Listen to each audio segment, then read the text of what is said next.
পুজো করা চারিদিকে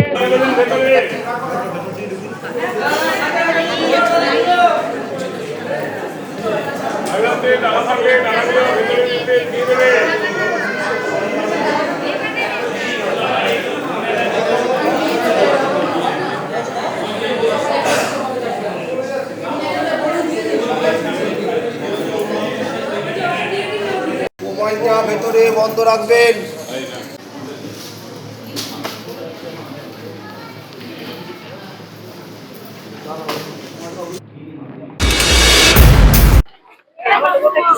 নববর্ষের দিন মায়ের কাছে কি প্রার্থনা করলেন? মায়ের কাছে প্রার্থনা করলাম নববর্ষ সবাই খুব ভালো থাকুক, সুখে থাকুক।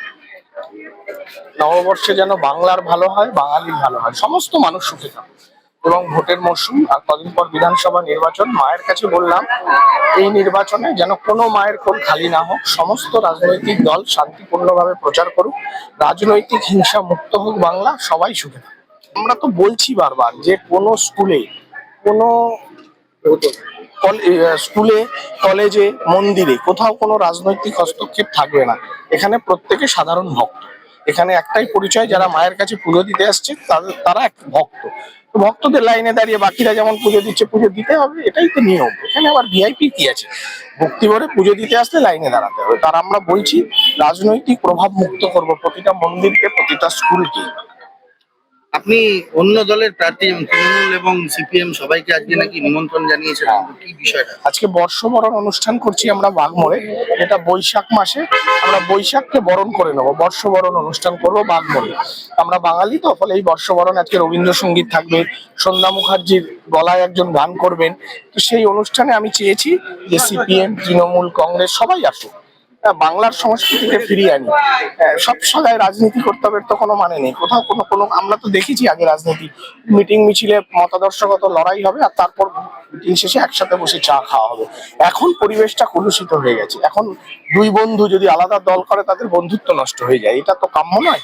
তাই আমি সবাইকে আমন্ত্রণ জানিয়েছি যে আজকে প্রথম পয়লা বৈশাখের দিন আমরা একটা বর্ষবরণ অনুষ্ঠান করছি। কোনো রাজনৈতিক পতাকা থাকবে না, আমাদের দলের পতাকাও থাকবে না।